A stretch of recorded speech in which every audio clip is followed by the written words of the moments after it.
Bismillahirrahmanirrahim. Assalamu alaikum. Welcome to my channel Homi's Cooking. I hope you will be all fine. बैंगन के पकोड़े बहुत ही मज़ेदार बनते हैं। आप देख सकते हैं ऊपर से ये बहुत क्रंची हैं। जब आप इसे खाएंगे तो अंदर से ये बहुत नरम है। आइए इस रेसिपी की तरफ चलते हैं। चटपटी चीज़ें अफ्तारी में ना हो तो अफ्तारी फीकी लगती है। आप देख सकते हैं मैं बैंगन को स्लाइसिस में काट रही हूँ। ना ज़्यादा मोटा होना चाहिए ना ज़्यादा बारीक। एक खूबसूरत बाउल के अंदर 2 ग्लास पानी ऐड करेंगे और इस पानी के अंदर 2 टेबलस्पून नमक ऐड करेंगे। नमक को अच्छी तरह मिक्स करके बैंगन के स्लाइसिस को डिप कर देंगे और 15 मिनट के लिए छोड़ देंगे।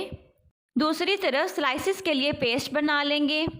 इसके लिए हाफ कटोरी बेसन जाएगा और उसके अंदर बाकी के इंग्रेडिएंट्स जाएंगे स्टेप बाय स्टेप।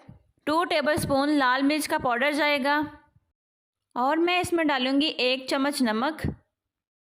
इसके बाद 2 चम्मच धनिया पाउडर ऐड करूँगी, 1 चम्मच गरम मसाला, 1 चम्मच चाट मसाला और सबसे आखिर में गार्लिक पाउडर ऐड करूँगी और तमाम इंग्रेडिएंट्स को पानी में मिक्स करके अच्छी तरह पेस्ट बना लेंगे।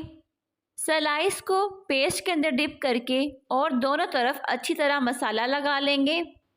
लो फ्लेम पे स्लाइसिस को अच्छी तरह फ्राई कर लेंगे। याद रखें डीप ब्राउन नहीं करना, लाइट ब्राउन होते साथ ही स्लाइसिस को निकाल लेंगे। ये रेसिपी बहुत आसान है।